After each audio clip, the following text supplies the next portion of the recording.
Okay, so we're gonna start. Thank you. Que me freak. Hay como un... Sí, hay un eco.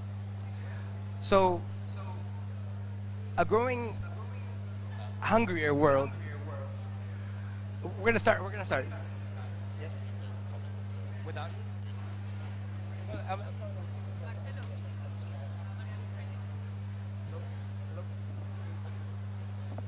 Hello? Yeah, there we go. Do you hear? Zoom no. One Zoom. So should I disconnect? I don't know.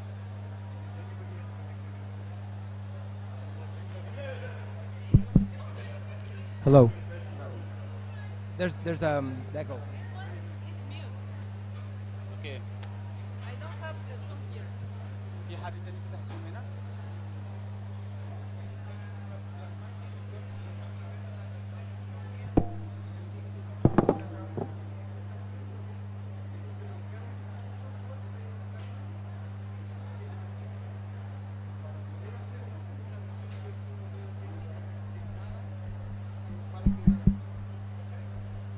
Hello. Hello. There. The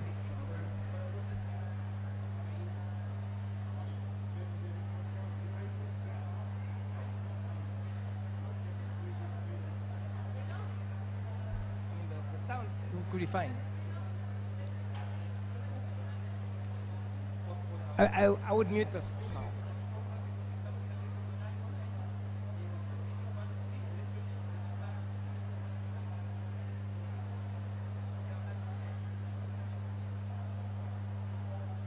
See around.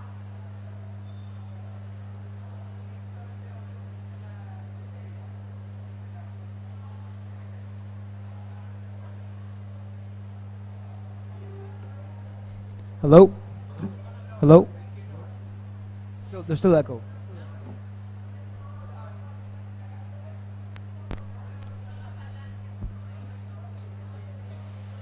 Hello. There we go. Okay. Now we're starting. Yes, there we go. So a growing hunger world will increase demand for protein. We have a food system that has been basic to economic growth and development, but needs to change. Around 30% of people are overweight, around 10% are malnourished. A fossil fuel dependent system that requires fuel for fishing and fuel for fertilizer production. Many have pointed to the ocean as part of the solution. Many fisheries have collapsed, and it's been difficult to reach agreements that are collective on the high seas, the Antarctic Ocean.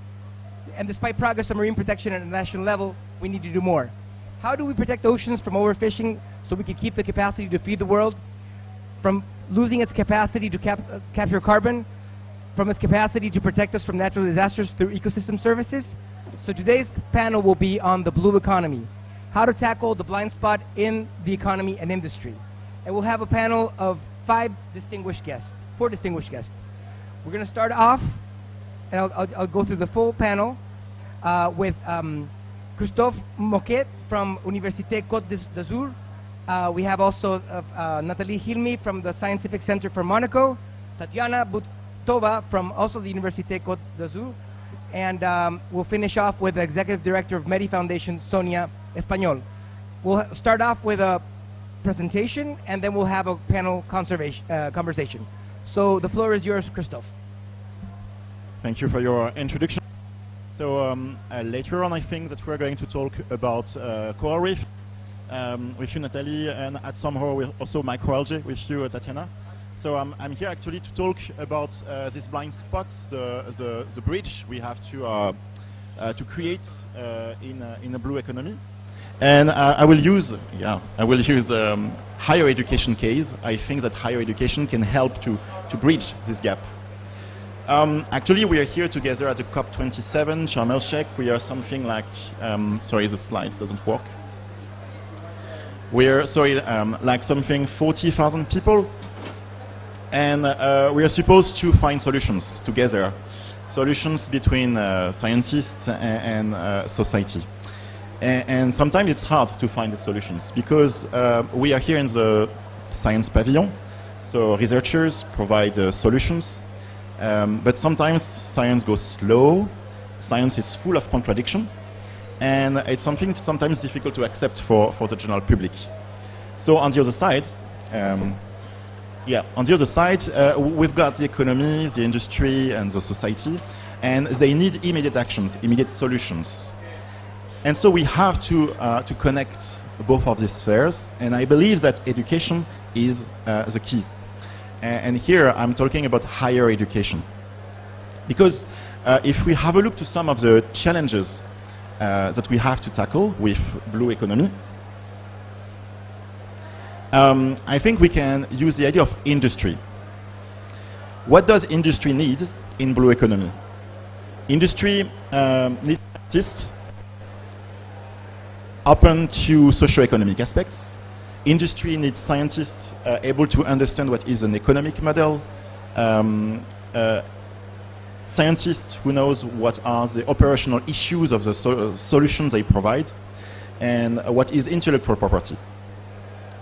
On the other side, society needs to find solutions, but solutions which are innovative in scientific terms, reasonable in terms of environmental issues, fair in terms of social issues, and with an economic model to ensure the viability of the solution. So they have to talk together. And I believe that also there is a fantastic opportunity for the employability of the students. When I was a kid at high school, and I wanted to become, to work with the marine sector, everybody was telling me not to go there because there were no jobs. I'm not sure it was true, and I'm now sure it's not true anymore, because with blue economy, students can create their own path. They can create their own solution to problems of the environment, or they can create their own startup to make money, maybe. But anyway, they will need to have a sustainable model, and in sustainable, you have also the business aspect to ensure the viability. So also it's good, I think, for students. But for this to work, I think we have to rethink higher education. We have to open our higher education to something more than science. Of course, in science, we have to make sure that the students, they are equipped with the good scientific aspects, that they develop critical thinking. In conservation, they have also to assess the current emerging problems, but they have to adapt these solutions to the socio-economic aspect of the territory. So they have to be able to talk about that as well. And the third aspect, I think, which is important to develop in higher education programs in science, it's the innovation. How to innovate. How to actually recognize and combine the scientific, the economic, and the social potentials of the marine resources. Somehow it's to develop the entrepreneurship skills of the students. So I'm not sure you have to listen to me, because actually I'm doing some commercial here, because it's the type of program we have created at Université Côte d'Azur. But if we can proceed to the Mares. I just want to finish with two examples that works in the region of Nice, in the Côte d'Azur. On your left, you have seagrass, Posidonia, which is not an algae, but a higher plant from the Mediterranean Sea. And actually, this Posidonia absorbs a lot of carbon. It's one of the ecosystem services that Posidonia proposed to society. Two of our former students created a startup which is actually valuing the carbon absorbed by Posidonia. We call this blue carbon. It's not really to find a solution to climate change, because maybe the carbon absorbed here is barely relevant, but this blue carbon can generate cash flow to protect the ecosystem. So they have created a startup which has as an economic model to find a way to get money by the protection of this ecosystem. But to do that, they have to tackle both the scientific issues of how to restore, to protect, what is the quantity of carbon absorbed by Posidonia, but also how to talk with investors, because here we're talking about investors giving money, not charity, and it's totally different. The other example is also in Nice. It's to talk about microalgae. So in Nice we have a startup called Inalv. So we are going to talk about microalgae with you, Natalia. And this startup here is creating services for the society for food production. So the idea is not to eat microalgae, but to give it as a food for our food in aquaculture or in cattle production. And so whatever here, we are talking about microalgae also for social benefits, for positive externalities. And here again at INAL, they need to tackle issues of science, engineering, but also financial aspects and developments, and so they have to talk together. So I will conclude on that. I think that blue economy can be a fantastic opportunity if we find a way to connect the world of science and economy. And I think that training the students now to talk together is a key. Thank you, Christophe. And I'll come back with some questions for you. We'll continue with Nathalie Hilmi from the Centre Scientifique de Monaco. Yes, good morning. I will take the example of coral reefs and the tourism in coral reefs to talk about to talk about the blue economy. As Christophe took the example of Posidonia and macroalgae, I will take another example in the blue economy. Next slide, please. Yeah. So we know that marine and coastal tourism is the fastest growing area in the tourism industry, and it represents 80% of global tourism, which are in coastal coastal destination.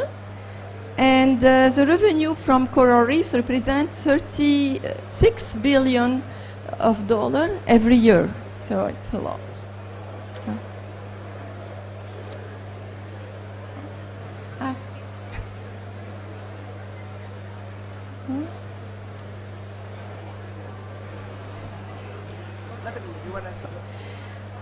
Okay, we have several stressors. Okay, thank you.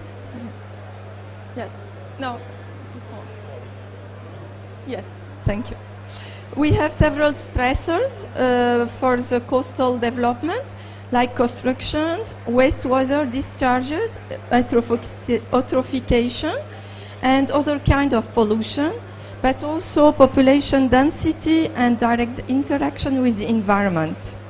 Next slide, please. So we can see here that we have also, I don't see anything.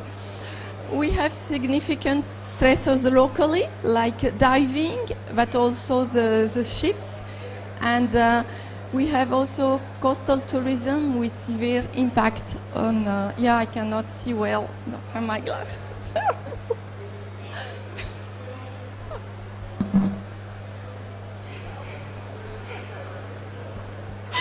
Okay, next slide, please. I represent on this slide the different ecosystem services by the coral reefs. You can see that corals are important for food security because there are a lot of fish in the corals, so the biodiversity is important. And tourism, of course, but also biotechnological aspect in the coral reefs. And the coastal protection, of course. Thank you. So coastal tourism sector has evolved significantly and has brought new opportunities since the beginning of the century, especially with the implementation of marine strategy and the increasing popularity of blue ecotourism. Principles include responsible travel, ecological sustainability, education, environmental cultural understanding, and local people's well-being. Next slide. So it is necessary to make a shift from minimizing the impact of the holidays to local contribution through the participation to restoration activities. And this is why we talk about regenerative tourism. COVID-19 has highlighted the fragility of the tourism sector, and now we know that we have to protect the nature to have a better world.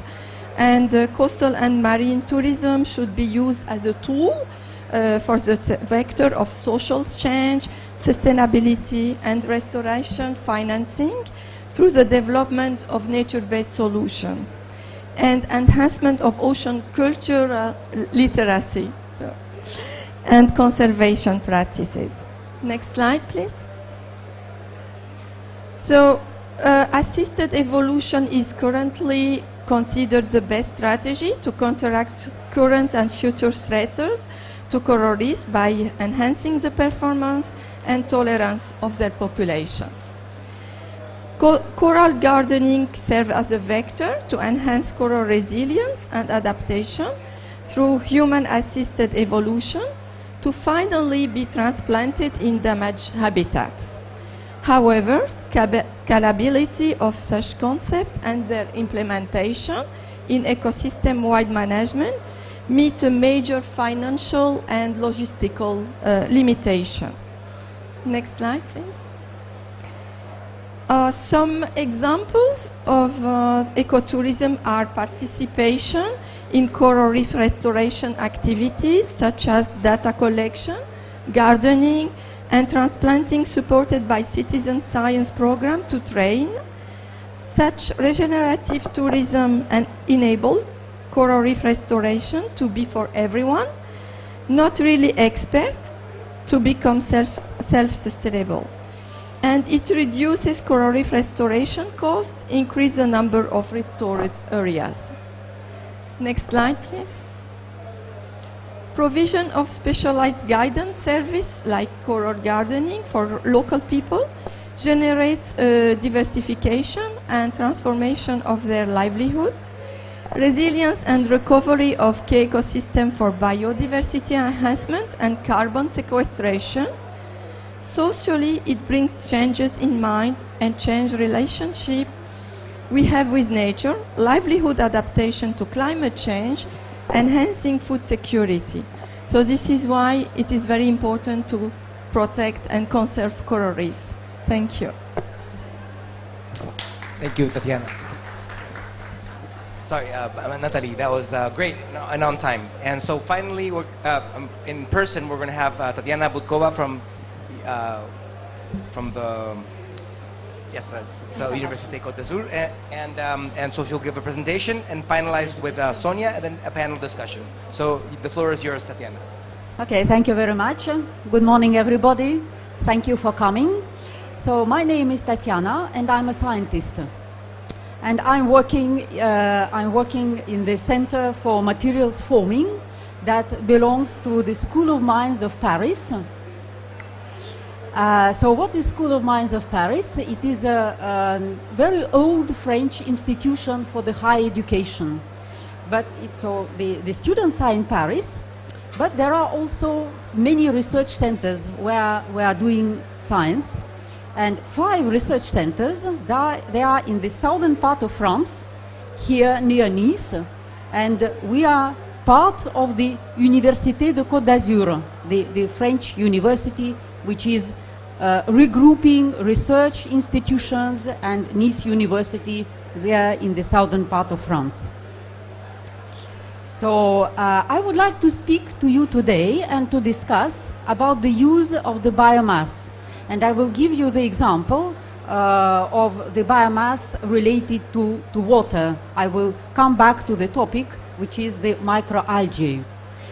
I'm a material scientist. I'm not a chemist. I'm not doing synthesis, but I'm using in my research green chemistry approach. And it can be used for material science.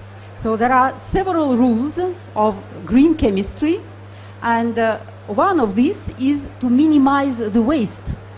What does it mean to minimize the waste? When you are doing a chemical reaction, you have to think how to use less to get the same. And we are using the same approach in materials to make new materials. So I'm not synthesizing molecules, I'm taking what is existing in the nature. I'm using biomass. I'm dissolving or melting, shaping, and getting new materials. So another approach from green chemistry is to use renewable feedstocks. which means to use biomass. And here I will give you an example of the alternative source of biomass. Why alternative? Because for you probably biomass is the trees, the grass, what is terrestrial, what is growing on the land. But I will give you another example of the alternative source. So we will have a look how to use in a responsible way the biomass to make sustainable materials. And the microalgae. So the microalgae is not what you see, what is growing in the sea. Is different. Microalgae is the source which is not competing with food, like I don't know what is growing, potatoes on the land, but it can be used to make biofuels and to make biomaterials. So this is an example of the microalgae. They are very small. They are few tens of microns. So you can see them, really you can see them with the optical microscope. There is a huge biodiversity, about 1 million of different species, and only small part is described, is known. They have different compositions, and it is an unexplored source of doing many interesting things. So, okay, we know that we should minimize the waste. We use renewable resources, alternative sources, but so is renewable feedstock. How to minimize the waste? You may ask the question. And to do this, to answer this question, we will use the biorefinery approach. So what is biorefinery? Biorefinery is theoretically no waste when making a bio-based material, whatever, in any case, bio-based or not bio-based. So we take microalgae. Microalgae are taking light, CO2, some nutrients. There is a pond where these microalgae are growing, cultivation, and then we get the microalgae strain. What can we do when we're harvesting? We can extract, we can make bioethanol, biohydrogen, biogas, biodiesel, and we can make biomaterials from the whole microalgae cell. We can extract lipids, we can extract carbohydrates, we can extract pigments, we can extract minerals, and to do, at the end, as far as I'm a material scientist, we can do different types of materials. We can do bioplastics, we can do foams, we can do films, and so on. And they can be used for very different applications. So in a way, to conclude, so I gave you the example of the responsible use of the biomass to make sustainable materials. To have an idea that really this is applicable, we have to do life cycle analysis. We have to look at what we are using at every step of the production up to the end and up to the, if possible, recycling or the death of the material. So we have to really think about the consequence of our work, what we are doing, and or the consequence of our processes. And this is applicable starting from the basic research to the material development and application in the industry. So thank you very much, and I will be happy to answer questions. Thank you, Tatiana. Everybody has been right on time, so thank you for that. We're going to finish off the presentation portion of this segment with a presentation from Sonia Español, who is the Executive Director of MERI Foundation.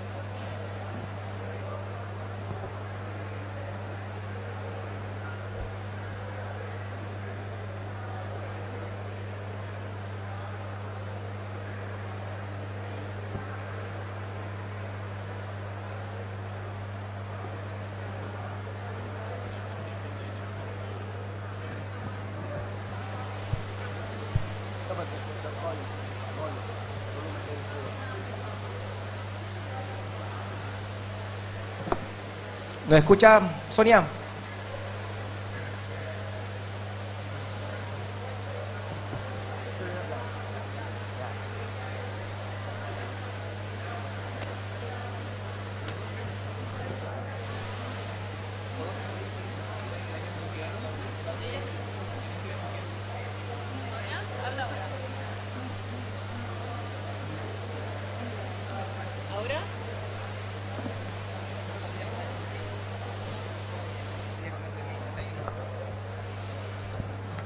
we'll just fix the audio. This is our first multi-media presentation in this COP, so we're still fixing some details. Yeah. Yeah. There we go.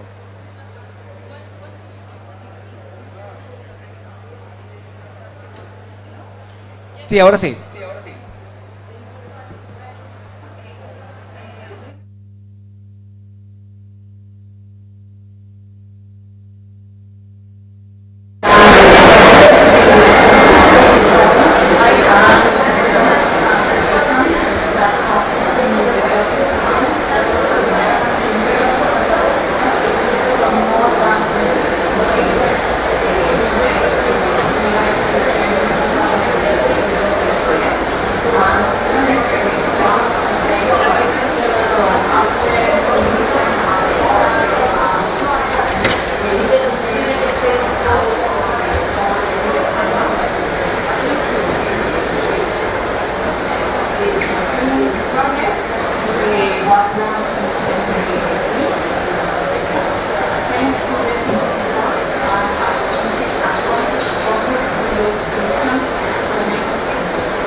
We'll see if we fix that now. We're just going to continue. Sigue, sigue. Presente.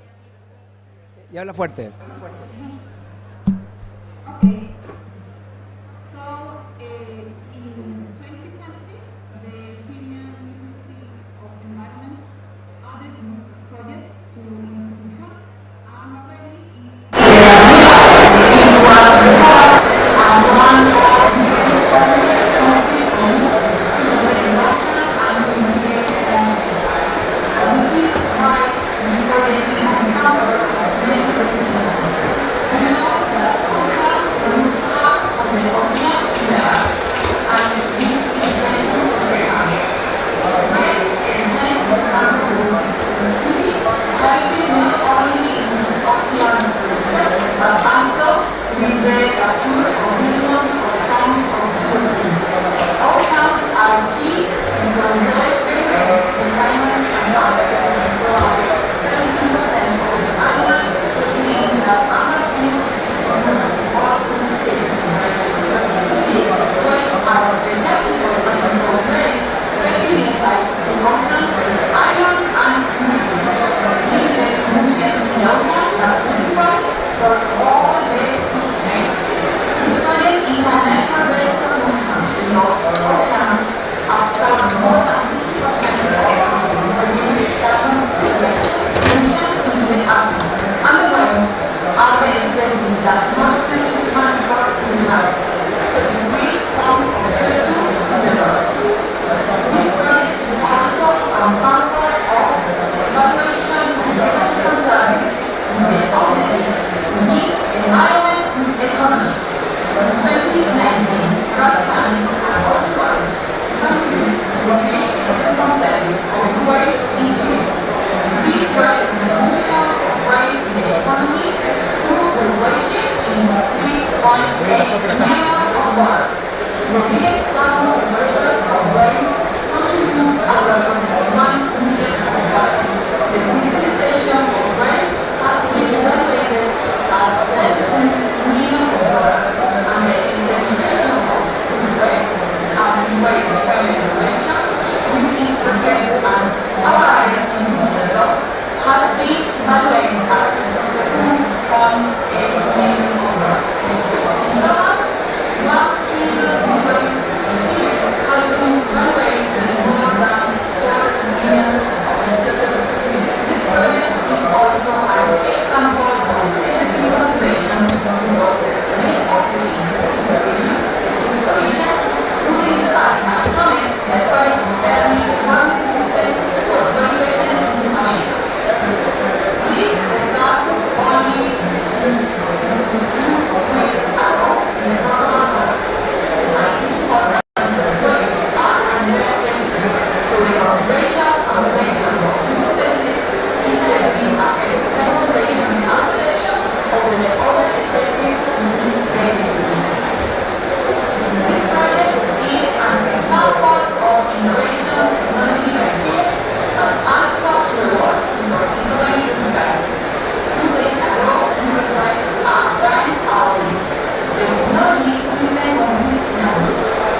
30 seconds.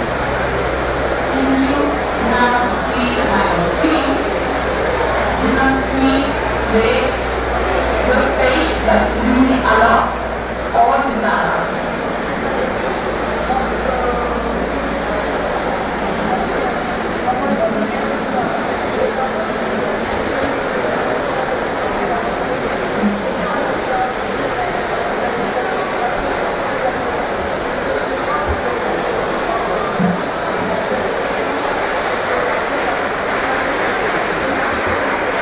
Yeah, thank you so much.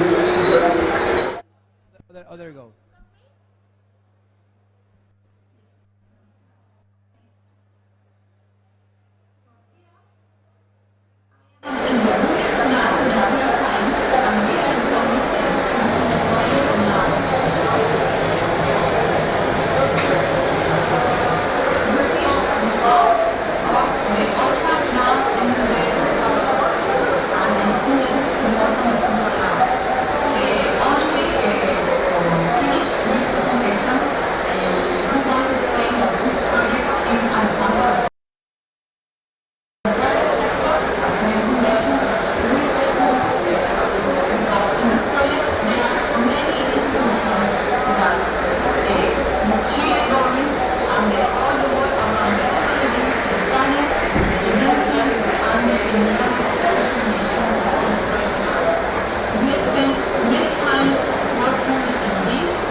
Thank you.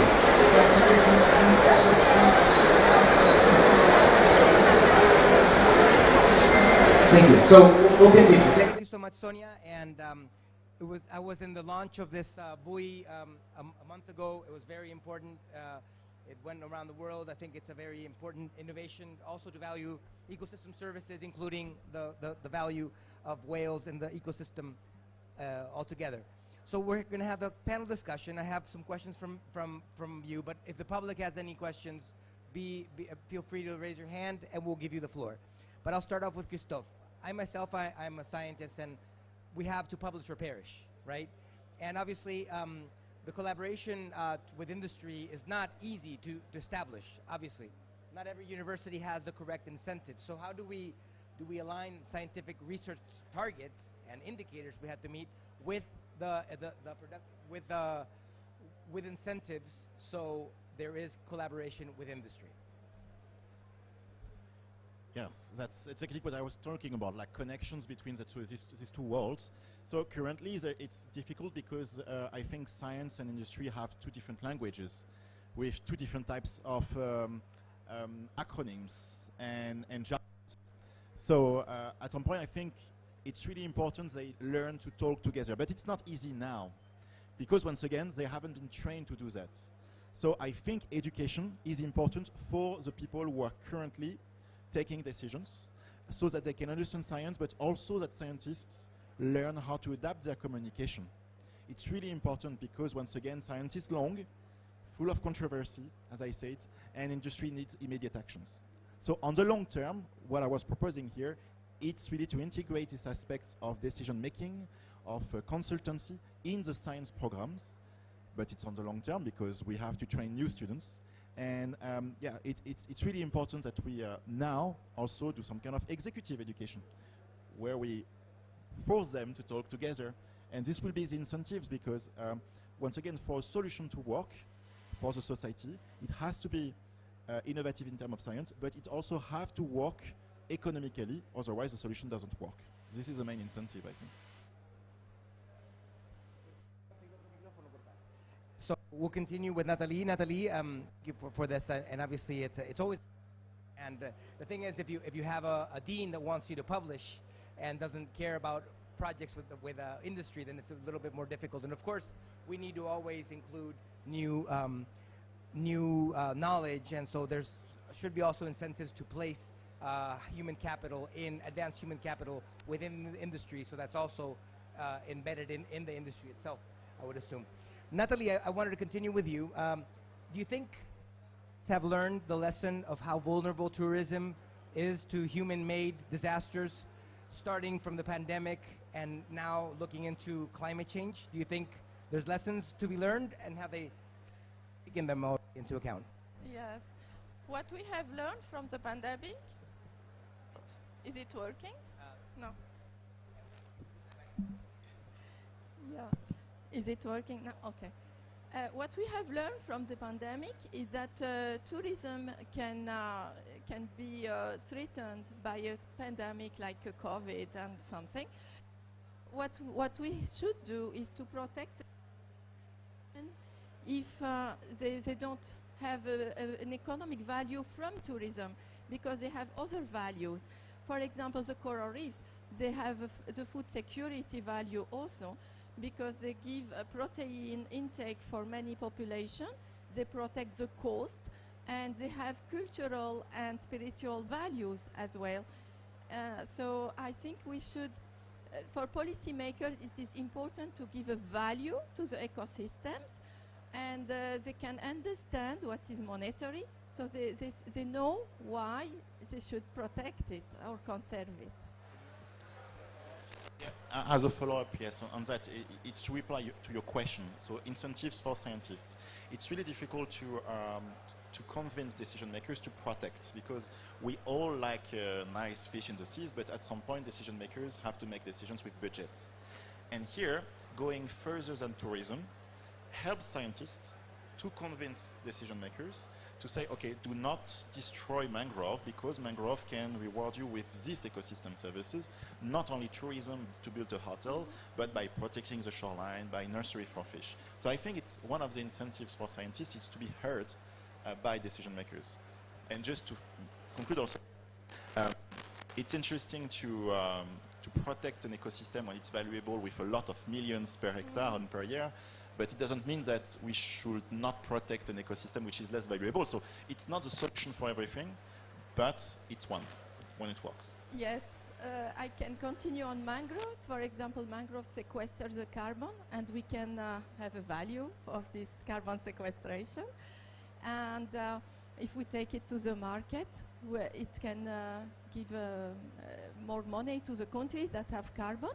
So I think it is important that the government understands this, because if they protect their nature, they can have money from it.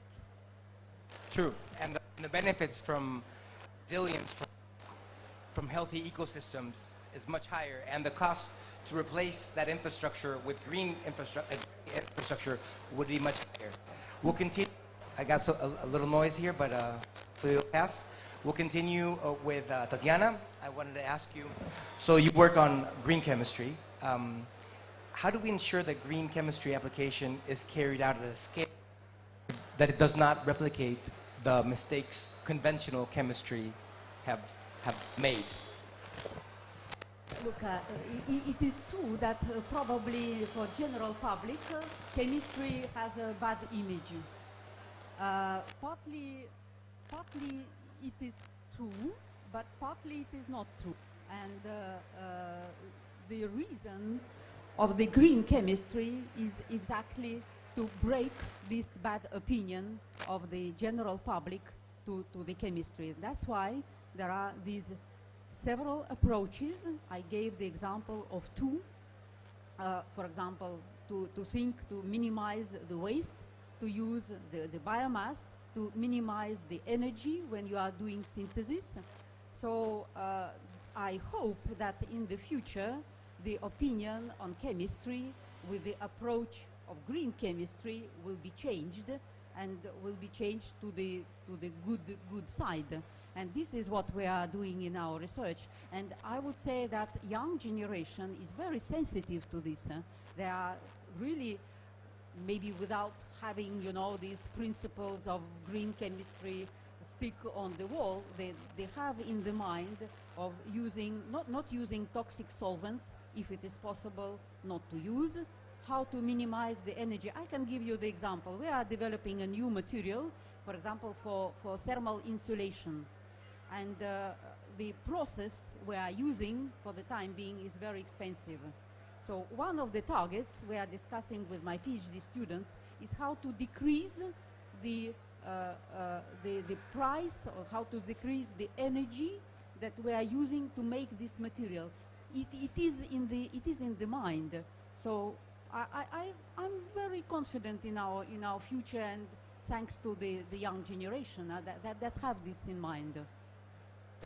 Thank you so much. And many here, I don't know if you feel biofuel flight. We hope it's sustainable. Of course, we see where there's an increasing concern.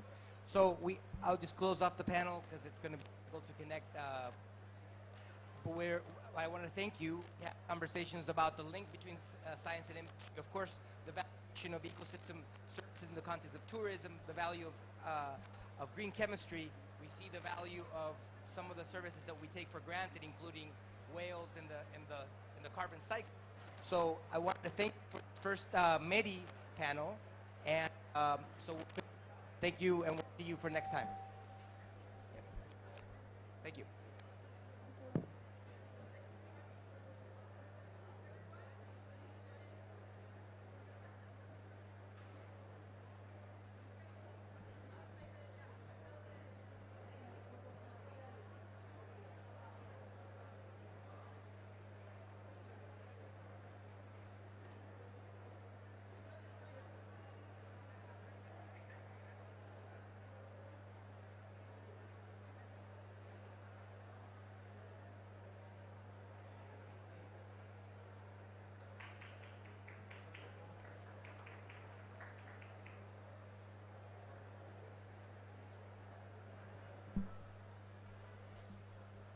Thanks for your patience. Very, very difficult environment.